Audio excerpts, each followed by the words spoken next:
What is going on, guys? It is Wrestlelamia here, back with another video. Now, it's one of the WWE's biggest events of the year, the Royal Rumble. But who won the illustrious matches? Well, join us now as Wrestlelamia recaps her show and looks at the good, the bad, and the downright ugly, as well as the real reason why AJ Styles retired from WWE tonight. Who is the masked man? And a WWE star leaves. Be sure to subscribe and hit that notification bell for daily wrestling videos, and follow us on Facebook for exclusive lists. As the Women's Royal Rumble match, as Charlotte Flair and Alexa Bliss enter at number 1 and 2 respectively. They do tease wrestling each other but decide to wait for the third entrant, who turns out to be Kiana James. This year's Rumble shows the width and breadth of the women's roster as veterans like Charlotte Flair, Alexa Bliss, Nia Jax, and Bayley do battle with the recently promoted superstars like Lash Legend and Jordynne Grace.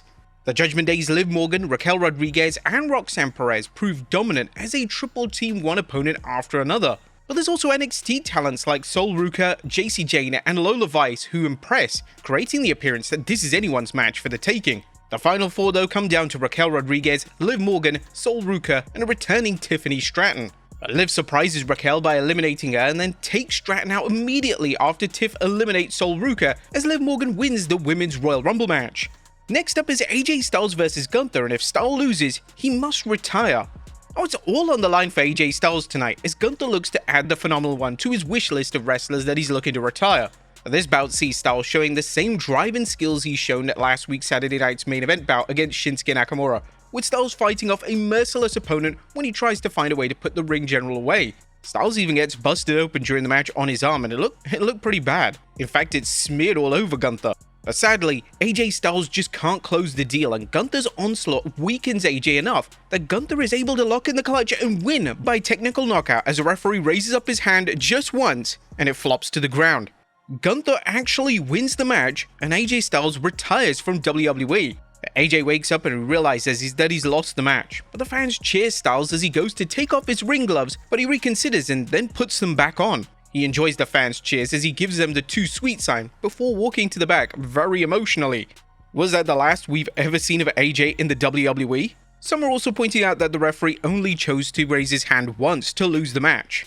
And just a quick explanation, for John Cena, the referee noticed that he was fading away, and when the referee realizes that, they then start the 3 count. But in AJ Styles' case, the referee already realized that AJ was out for the count, so he only did it once. Maybe this should have been explained on commentary, as a lot of people were confused. Next up is the WWE Undisputed Championship match, as champion Drew McIntyre takes on Sami Zayn. Now, this is Sami Zayn's chance to finally win the elusive world title that's dodged him his entire WWE career, and actually become a Grand Slam champion, also while doing it in front of his adoring fans in Saudi Arabia. Sami shows the same heart he's demonstrated in past big wins, such as his WrestleMania win over Gunther, with Sami absorbing some serious punishment from Drew. Both men hit their finishes, but it's not enough. However, 2 consecutive claymores shatter Sami's dream as Drew covers him for the 1-2-3, and Drew retains the Undisputed Championship. But now it's time for the main event. It's time for the Men's Royal Rumble match. Now, the match opens with Oba Femi entering in at number 1 and Bron Breakker coming out to number 2, so it seems that WWE changed it due to the botch. But then it's all-out chaos as a masked man in black ambushes Breakker, throwing him into the ring steps and then taking him out with a curb stomp. The mystery man then throws Breakker straight into the ring, with Oba promptly eliminating Bron as he lasted just a handful of seconds.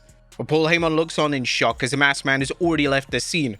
While Bron is quickly eliminated, the remaining members of the division make it to the match and team up to eliminate several opponents. But the final 4 are here: Logan Paul, Roman Reigns, Randy Orton, and Gunther, who came at number 30. Roman Reigns eliminates Logan Paul as Gunther tosses Randy Orton out of the ring, shattering the dreams for number 15, but it's now down to the ring general and the OTC. Roman counters a sleeper and a powerbomb attempt, but Gunther is able to lock in the sleeper for the second time. Roman escapes the sleeper and spears Gunther, winning the Men's 2026 Royal Rumble as the Rumble closes out. Your 2 winners for the Royal Rumble are Liv Morgan and Roman Reigns. Well, that was a quick recap of the show. What about the good, the bad, and the downright ugly? As always, we start off with the good as number 1, making the best of a blunder.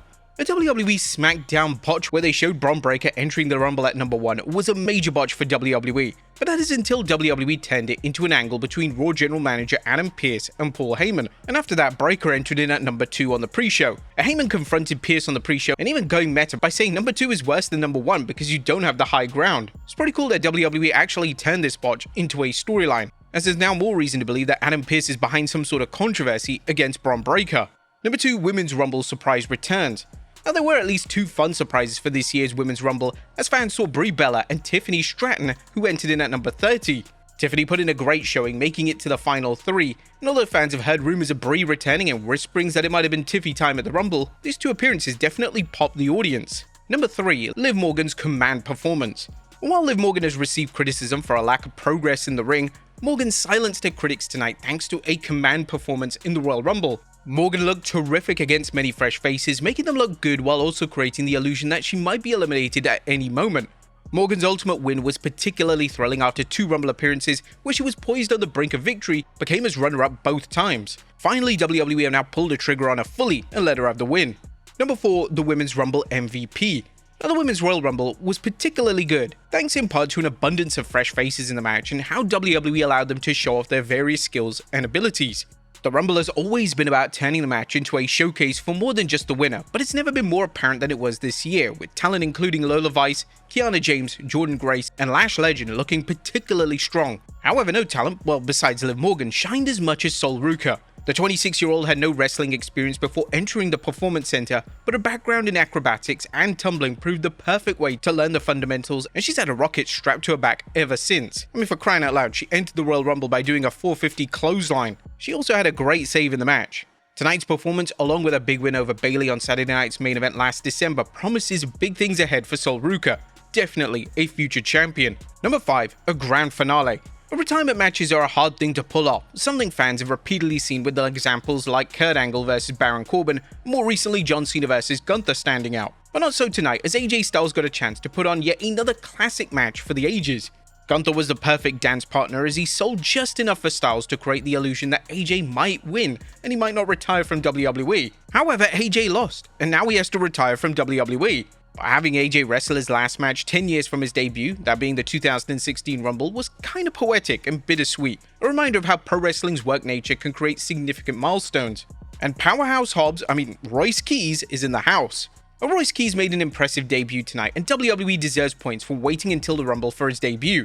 As mentioned, surprises are a big part of the Rumble, but they're even more special when WWE uses them to let fans see what a new wrestler can do. That was good. What about the bad? Is number 1, the return no one wanted. No, we're not talking about a wrestler no one wanted to see return at the Rumble, but the return of the dreaded Royal Rumble graphics on the bottom of the screen. While WWE might think the graphic helps fans keep score of how many wrestlers remain and how many are eliminated and what the next draw is, it's kind of a waste of space and distracts from the match itself. We have no problem with WWE flashing up the graphics here and there, but to leave it on for the whole Rumble kind of spoils the presentation a lot. Number 2, a lack of surprises. The Rumble itself featured some solid wrestling and storyline advancement, but the match lacked a vital element fans have come to expect: surprises. And I mean real good surprises. As good as the Women's Royal Rumble match was, the match only had 2 real surprise appearances, Tiffany Stratton and a returning Brie Bella. As fun as those were, fans were used to seeing more legends and on occasion talents from TNA. Where was AJ Lee? Where's Paige? Where was Jeff Hardy? Number 3, a wonky ending. Now, as good as AJ Styles vs Gunther was, the ending proved a bit anticlimactic, with Styles waking up almost as soon as Gunther had KO'd him with a sleeper. While it was definitely good that AJ didn't smile as he faded, WWE should have had Styles sell Gunther's finisher more. Maybe we were just caught too off guard by the ending and that AJ Styles has actually retired from WWE. Yeah, it's probably shock. Number 4, Rusev circling the drain. Did WWE blunder by bringing Rusev back? Well, judging from the crowd's reaction and his incredible poor showing in the Rumble only lasting a few seconds in the ring, it looks like Triple H's experiment to revive the Bulgarian Brute's WWE career is a total flop. Now, we wish we could say we were joking when it says Rusev could be joining Andrade in AEW. Yeah, things are kinda looking that bad. And a weak Men's Royal Rumble. The Men's Rumble was kind of disappointing on several levels, including some lackluster appearances. I mean, this may work in the US, but did WWE really think anyone in the Saudi Sports Authority was interested in Mr. Iguana or La Parka? Not to mention the highly predictable outcome of Roman Reigns winning the match. But that was just the tip of the iceberg, as it looked like Brock Lesnar may have been eliminated early, or even if it wasn't a botch, why the hell would they book Brock Lesnar to be eliminated during Jey Uso's entrance? Something just didn't seem to add up there. This is Brock Lesnar. You give him a good Royal Rumble spot to be eliminated if he's going to be eliminated. You make a big deal of it. This could have explained why fans probably didn't get to see Gunther vs Brock Lesnar showdown they were hoping for. While WWE did use the Men's Rumble to introduce Obafemi and Royce Keys to the main roster, fans likely forgot about these appearances thanks to the match's downsides. Femi looked like a complete star in there, but what about other wrestlers like Powerhouse Hobbs, who only lasted a few minutes, even after an impressive debut? And what about LA Knight? He didn't even make it to the last 9. Why eliminate him so early on in the match? Now, there was nothing downright ugly, but this was a really weak Rumble. There were some fantastic spots throughout, but this Rumble just seemed to leave a bad taste in the mouth. We're just wondering how WrestleMania 43 is gonna fare. What do you guys think of the Rumble? Let us know in the comments down below. Next up, the real reason why AJ Styles just retired from WWE. Our fans were actually shocked when AJ Styles lost to Gunther at the Royal Rumble, and now he has to retire from WWE. However, there may be a good reason behind this, as number one, it transforms Gunther into the career killer. Right now, it doesn't appear that WWE has room to put a world title on Gunther, as both Raw and SmackDown's world champion scene is loaded. However, building the Ring General's reputation further by having him retire one legend after another is a fantastic way to elevate him until WWE decides to put him back into the title scene. Gunther has now retired Goldberg, John Cena, and now AJ Styles. The next person to get retired is more than likely going to be Brock Lesnar, so WWE has to keep this momentum going. There's no point calling him the career killer if he couldn't kill a career tonight. Number 2, AJ's contract is officially over. Another reason is that AJ's WWE deal is either over or about to expire. Styles has hinted about this, including some comments that he wanted out of wrestling no later than WrestleMania 42. Number 3, the Rumble was always the goal. It looks like Shinsuke Nakamura was right when he shared his social media post about AJ telling him that he wanted to leave WWE at the 2026 Rumble. Much like John Cena, Styles has discussed his retirement, making it clear that he had a timetable in mind, and like the 17-time world champion, he followed through. And TNA awaits. Well, did he actually retire from wrestling though? Could AJ Styles' in-ring retirement only apply to WWE? There's a good reason why Styles did not leave the gloves in the middle of the ring and put them right back on. Fans have seen instances where wrestlers retired in one promotion only to show up in another, but this one seems a little different. While AJ is unlikely to jump ship to, say, AEW or New Japan, some fans believe his recent appearance at TNA's debut on the AMC network may have been a warm-up for a return to the promotion where he made himself famous. It is a tricky situation due to the collab between WWE and TNA, but it shouldn't be ruled out, and WWE may be even encouraging Styles to do so to help TNA. Next up, who was the Masked Man? Now, the men's Royal Rumble match had a very shocking start when a mystery Masked Man ambushed Bron Breakker as he was making his entrance. Breakker couldn't even get properly into the match as the attacker shoved him into the ring and hit him with a curve stomp, leaving him dazed and easy pickings for Femi to eliminate him. But just who is the Masked Man? Well, it seems too obvious that it would be Seth Rollins as he made the curb stomp. A lot of people are saying that this is actually Finn Balor, as the stances kind of line up. Now, the thing is with WWE, the man under the mask doesn't have to be revealed as Finn Balor. It could be anybody, and WWE is just throwing us a curveball. A lot of fans also think it was Austin Theory, but again, this does not look like the shape of Austin Theory. And finally, a star leaves WWE. As Simone Johnson, better known as The Rock's daughter and Ava Rayner's WWE NXT GM, has confirmed that she's leaving WWE and will no longer be part of NXT. She would announce on Instagram that she's chosen not to renew a contract, explaining that her last appearance was on a recent episode of NXT. In her Instagram message, she thanked fans for their support and called the decision difficult, but a new turning point. What do you think of Ava leaving WWE? But there you have it, folks. Our look at the Rumble, as well as the wildest news stories and rumors you need to know. Be sure to leave your comments down below. I'll see you next time with some more wrestling content.